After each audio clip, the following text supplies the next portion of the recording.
Welcome back to. In our journey through the landscape of crime and consequence, we often find that the highest towers cast the darkest shadows. The individuals who build our world, the titans of industry and innovation, are still, at their core, driven by the most ancient and primal of human emotions: ambition, pride, and, ultimately, revenge. Before we step into a world of gleaming corporate headquarters and billion-dollar rivalries, I invite you to join our community of investigators. If you are fascinated by the intricate dance between genius and hubris, and the forensic science that brings even the most powerful to justice, please take a moment to subscribe and activate notifications. You won't want to miss a single clue in the complex cases we unravel. Tonight, we examine the story of a man who had everything, a visionary entrepreneur who believed he was above the simple laws that govern the rest of us. This is the story of how he committed the perfect murder, but was undone by a single, careless, and all-too-human mistake. The city of Meridian was built on the gospel of the future. Its skyline was a testament to ambition, a forest of glass and steel where the titans of the new technological age vied for supremacy. And in this pantheon of modern gods, two names reigned above all others: Julian Croft and Elias Vance. They were the co-founders, the bitter rivals, the twin suns around which the entire tech world revolved. Their story was a legend, taught in business schools and whispered with reverence by aspiring coders in garages across the globe. They had started together, creating the revolutionary neural core AI that had reshaped society, only to splinter in a famously acrimonious schism that left them as the heads of two competing, trillion-dollar empires: Croft's Ether Dynamics and Vance's Vance Innovations. The rivalry was not just professional. It was deeply, violently personal. It was a wound that had never healed, a Cold War fought with patent lawsuits, corporate espionage, and public takedowns. But on this cold, rain-swept November night, the war was about to turn hot. The first sign that something was catastrophically wrong came not as a bang, but as a silence. Elias Vance, a man of meticulous routine and obsessive punctuality, missed a 7 a.m. video conference with his board in Tokyo. By 8 a.m., his executive assistant, a woman with nerves of steel, was frantic. By 9 a.m., she had used her override credentials to alert building security. And by 9:15 a.m., two security guards had forced open the doors to the penthouse office of Vance Innovations, a place known as the Apex, and the carefully constructed world of Meridian's elite began to crumble. Detective Michael Harding arrived on a scene that was a paradox of pristine order and savage chaos. The Apex was less an office and more a temple to minimalist wealth. It was a cavernous space of white marble, polished chrome, and floor-to-ceiling windows that offered a god's-eye view of the city below. But in the center of this sterile perfection lay the body of Elias Vance. He was sprawled near his massive, obsidian desk, his face a mask of shock and pain, his expensive, custom-tailored suit stained a dark, horrifying crimson. A large, jagged wound marred his temple, and the pool of blood congealing on the white marble floor indicated he had been dead for hours. Harding, a man in his late 50s with the weary eyes and rumpled suit of a cop who had seen too much, felt the familiar cold knot tighten in his stomach. This wasn't a robbery. Elias Vance's Patek Philippe watch, worth more than Harding's house, was still on his wrist. It wasn't a random act of violence. Security for this building was hermetic. This was personal. This was an execution. No signs of forced entry on the penthouse door or the windows. Detective, his partner, a sharp young detective named Maria Chan, reported, her tablet glowing in the dim light. Security logs for the private elevator show only one visitor after 7 p.m. last night. An appointment Vance scheduled himself. The name was left blank. Personal meeting, the notes say. Harding knelt, careful not to disturb the scene. He looked at the victim. The sheer, brutal force of the attack was evident. This was rage. Pure, unadulterated rage. "What's the murder weapon?" he grumbled, his gaze sweeping the room. It wasn't immediately obvious. There was no gun, no knife. Just the body, the desk, and the vast, empty space. The forensics team began their meticulous work, a slow, silent ballet of evidence markers and camera flashes. As the news of Elias Vance's murder broke, it sent a shockwave through the global financial markets. Vance Innovations' stock plummeted. Ether Dynamics, by contrast, saw a slight, almost ghoulish uptick. The world's media descended on Meridian, their satellite trucks forming a siege line around the Vance Innovations tower. The first and most obvious suspect was, of course, Julian Croft. Croft received the news while on stage at a philanthropic gala, accepting an award for his foundation's work in funding STEM education. His public relations team later released the professionally shot footage. Julian, charismatic and smiling, being handed a note by a panicked-looking aide. The camera zoomed in as his face fell, the confident smile replaced by a mask of profound shock and disbelief. He whispered a few words to the MC and rushed off stage. It was a flawless performance of a man grieving his oldest and dearest rival. Harding and Chun interviewed him later that day in the sterile, soundproofed conference room of Ether Dynamics headquarters. Julian Croft was everything Elias Vance was not. Where Vance had been a charismatic, natural showman, Croft was a figure of intense, coiled energy. He was leaner, sharper, with piercing blue eyes that seemed to analyze and dissect everything they looked at.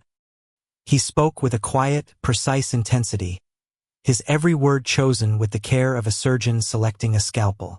"This is incomprehensible," Croft said, his hands steepled in front of him. He recounted their shared history, painting a picture of a complex but deeply respectful rivalry.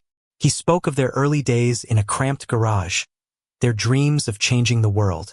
He cast their infamous split not as a betrayal, but as a philosophical disagreement between two brilliant minds. "Did you hate him, Mr. Croft?" Harding asked, his question cutting through the carefully crafted narrative. Julian's gaze sharpened. "Hate Elias? No, detective. I respected him. He was the only person on this planet who could challenge me. His death, it leaves a void. The game is less interesting without my best opponent on the board. He had an alibi, of course. Perfect one. He had been in a board meeting that ran late, then had gone directly to the gala. His movements were accounted for by dozens of witnesses and layers of his own company's security. He was polite, cooperative, and utterly impenetrable. The investigation stalled. The city was in a frenzy, demanding answers, but Harding had nothing. The personal elevator logs were a dead end. The building's security cameras in the lobby and garage showed nothing unusual. Whoever had come to see Vance had been expected, and had known how to move through the building without leaving a digital trace. They were looking for a ghost. For 3 days, the forensics team scoured the apex. They found trace evidence, DNA from several individuals as expected in an office, but nothing that pointed to a killer. On the 4th day, as the pressure from the mayor's office and the media reached a fever pitch, a rookie forensic tech made the discovery that would break the case wide open. Underneath a low, modern sofa in the corner of the office, almost completely hidden from view, was the murder weapon. It wasn't a gun or a knife. It was a heavy, abstract sculpture of polished titanium and obsidian, about 18 inches tall. It was a beautiful, brutal-looking object. Harding recognized it immediately from the press photos of the two men in their early days. "It's the Promethean Award," Chun whispered, her eyes wide as she looked up the image on her tablet. "The first major innovation prize they won together for the neural core. It was a custom piece. There's only one in the world." The symbolism was sickening. The award that had marked the birth of their partnership had been used to end it. It had been wiped clean, but not perfectly. The killer, in his rage or haste, had been sloppy.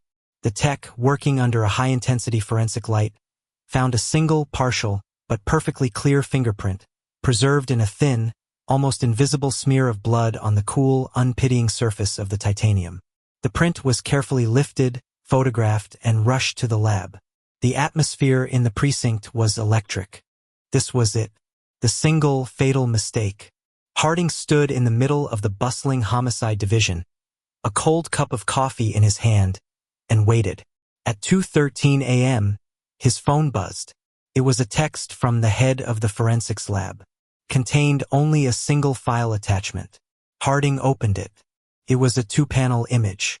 On the left was the latent fingerprint lifted from the Promethean Award. On the right was the matching print from the state database. Harding's breath caught in his throat.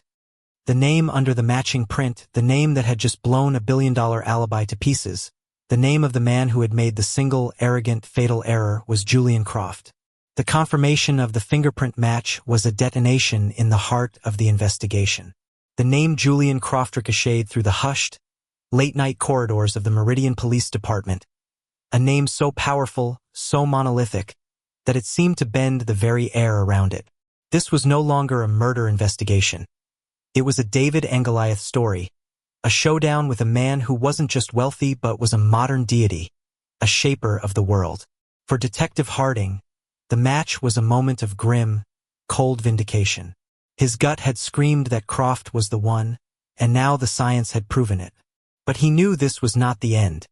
It was the beginning of a new, far more difficult war. A war that would be fought not in the blood-stained penthouse, but in courtrooms, in forensic labs, and on the merciless battlefield of public opinion. The arrest had to be executed with surgical precision. Any misstep would be exploited, magnified, and used to dismantle their case before it even began. At dawn, a fleet of unmarked police cars, moving with a quiet, purposeful gravity, converged not on Croft's palatial home, but on the gleaming, cathedral-like headquarters of Ether Dynamics. Harding had made a calculated decision. He would arrest Julian Croft not in his private sanctuary, but in the heart of his empire, the source of his power. They met no resistance.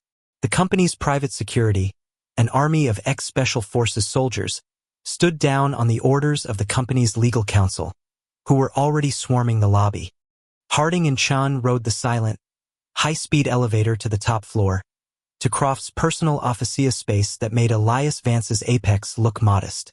It was a vast circular room with panoramic 360-degree views of the city, a throne room at the center of the world. Julian Croft was waiting for them, standing by the window, looking down on the city he believed he owned. He was dressed in a simple, dark gray t-shirt and trousers, looking less like a CEO and more like a philosopher king. He turned as they entered, and his face showed no fear, no surprise, only a flicker of intense, analytical curiosity, as if they were an interesting but ultimately solvable problem. "Detective Harding," he said, his voice a calm, even baritone. "To what do I owe this rather dramatic early morning visit?" "Julian Croft, you are under arrest for the murder of Elias Vance," Harding stated, his voice flat, professional, betraying none of the seismic energy of the moment. A slow, cold smile touched Croft's lips. It was a smile of supreme, unshakable arrogance.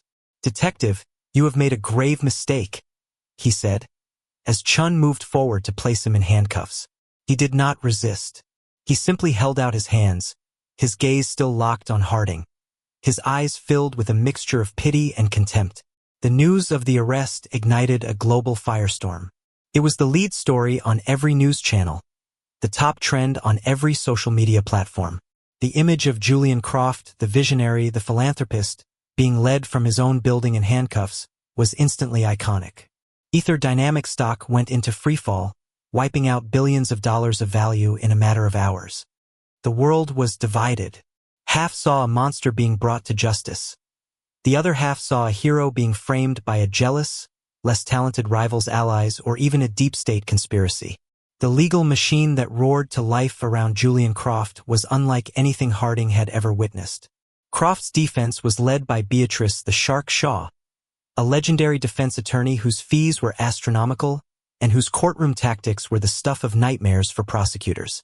She was brilliant, ruthless, and had a genius for turning a prosecutor's greatest strength into a fatal weakness. From the very first press conference, Shaw's strategy was clear. She did not argue that Croft was a good man or that he had no motive.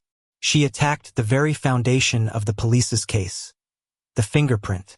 "The evidence against my client is not only flimsy, it is preposterous," she declared to a ravenous media mob on the courthouse steps. "A single partial fingerprint, found on a movable object, in a room that my client had legitimate access to for years as Mr. Vance's former business partner. This is not evidence of a murder. It is evidence of a sloppy, desperate, and potentially corrupt investigation. We will prove, beyond any doubt, that this fingerprint was either planted, mishandled, or has been sitting on that award for a decade. The battle lines were drawn. Harding and the district attorney's office had the fingerprint. But Shaw was going to make them prove the when and the how to an impossible standard. The entire case now rested on the integrity of that single, damning piece of forensic evidence. Harding and his team were forced to re-examine every step of their process under a microscope. The chain of custody for the Promethean Award was scrutinized. The forensic tech who had lifted the print was subjected to a grueling internal affairs investigation, searching for any hint of impropriety. The lab's certification and equipment calibration records were subpoenaed by the defense. Shaw's team was waging a war of attrition, designed to sow doubt and create the illusion of incompetence. Meanwhile, Harding and Chun dug deeper, trying to buttress the fingerprint with motive and opportunity. They re-interviewed dozens of former and current employees from both companies. A picture began to emerge, not of a respectful rivalry, but of a deep, obsessive, and escalating hatred. They learned that in the weeks leading up to the murder, Vance had been on the verge of unveiling a new Technologia quantum processing unit that would have made the neural core obsolete, effectively bankrupting Ether Dynamics and destroying Croft's legacy. This was not just about an old betrayal. It was about an imminent, existential threat. The biggest challenge was opportunity. How had Croft, a man constantly surrounded by assistants, security, and a legion of corporate minders, managed to get to Vance's penthouse undetected? The blank spot in the elevator log was their only clue. They discovered that the security system for the Vance Innovations Tower, ironically, ran on a proprietary software designed by Ether Dynamics in the early days of their partnership. It was an old legacy system, but it was still in place. He had a backdoor, Chun said, her eyes alight with discovery as she stared at lines of archaic code. A master override key that was coded into the system's core architecture 15 years ago. He could wipe his signature from the logs, freeze the cameras on a loop for a few seconds. He could walk in and out of that building like a ghost. It was the missing piece.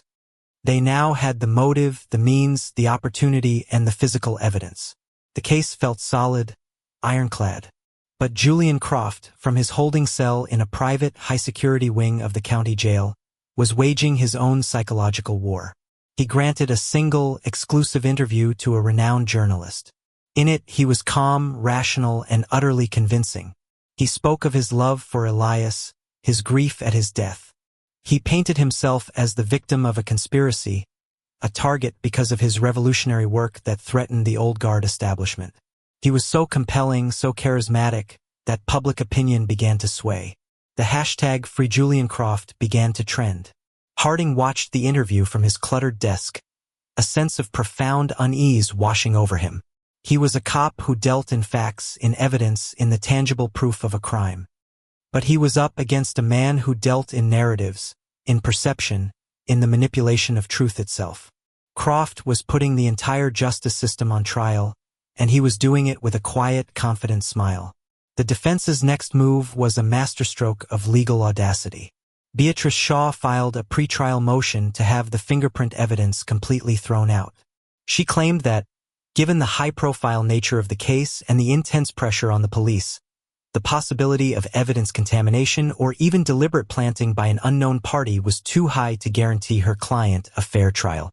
The entire case now hinged on a single hearing, a battle that would be fought and won before a jury was ever seated. Harding knew that if the judge granted Shaw's motion, if that single bloody fingerprint was deemed inadmissible, a man he knew to be a brutal, arrogant killer would walk free, more powerful and untouchable than ever before. The ghost in the evidence was about to face its day of judgment. The pretrial hearing was the most anticipated legal event in the city's history.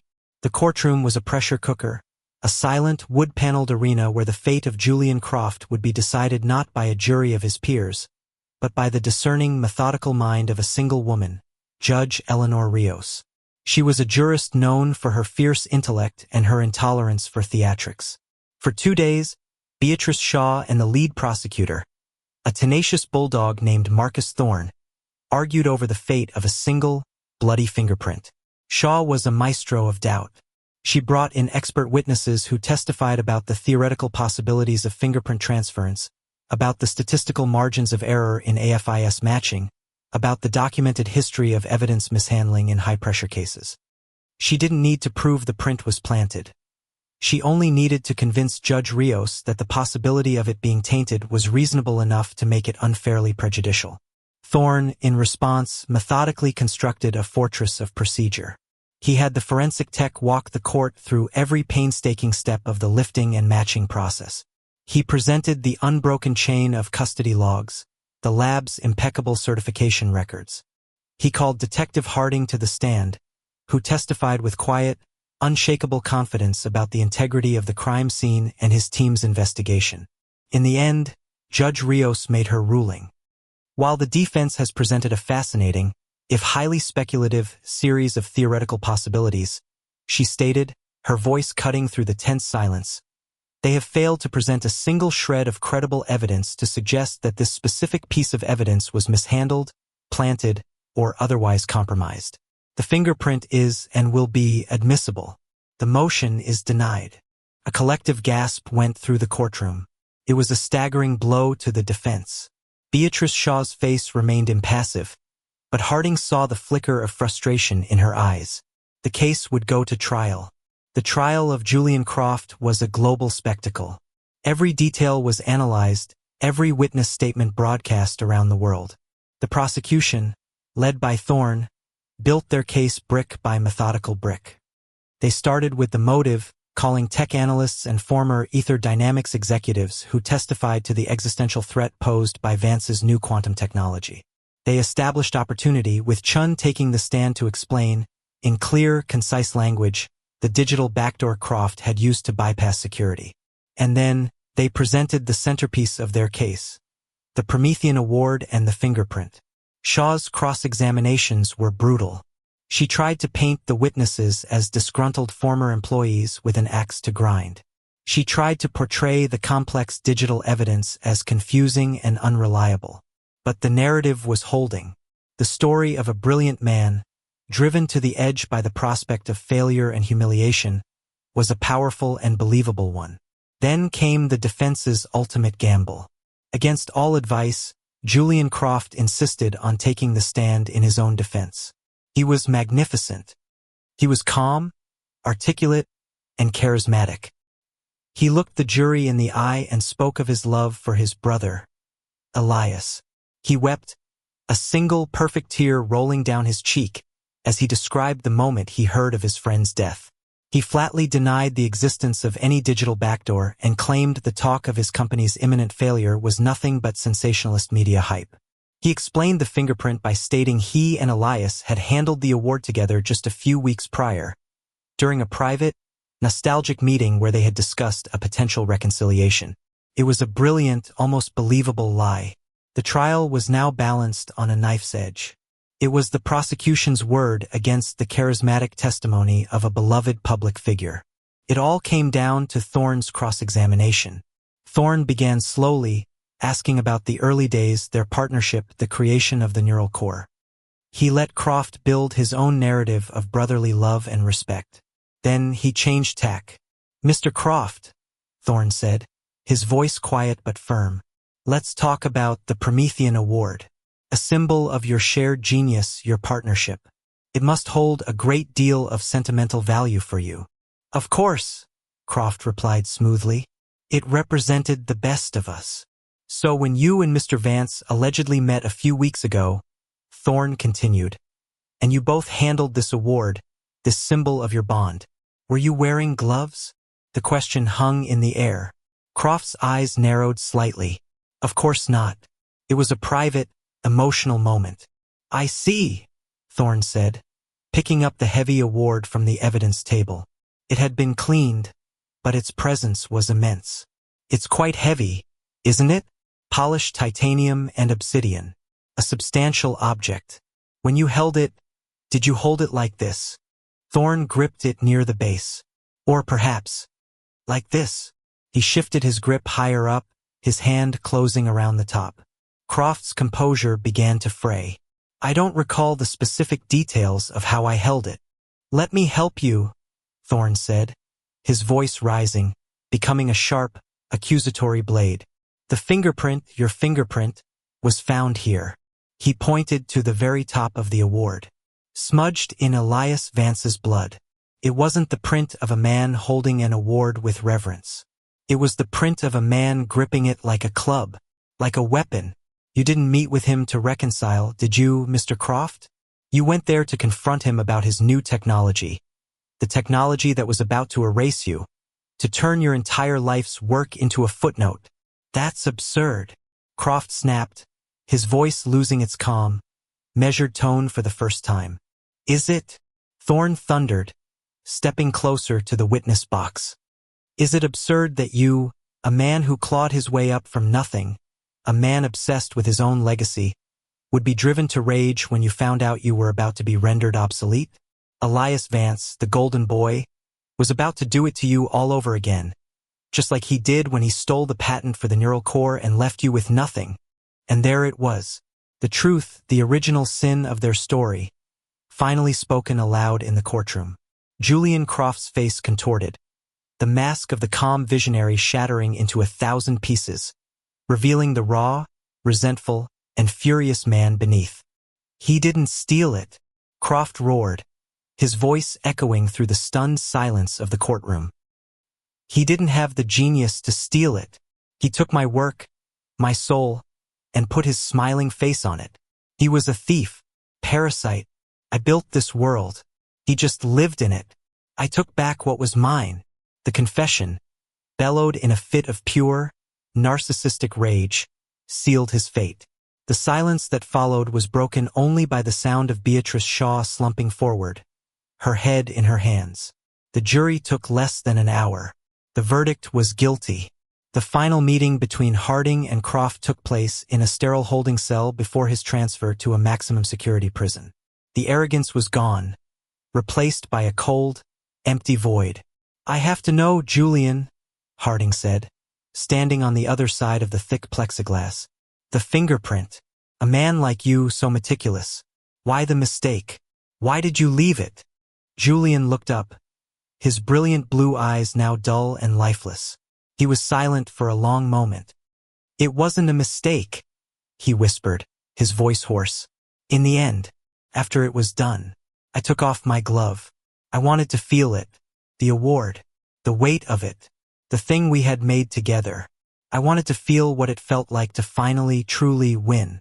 Harding stared at the broken man, the genius who had reshaped the world, undone by a single human moment of pride and possession.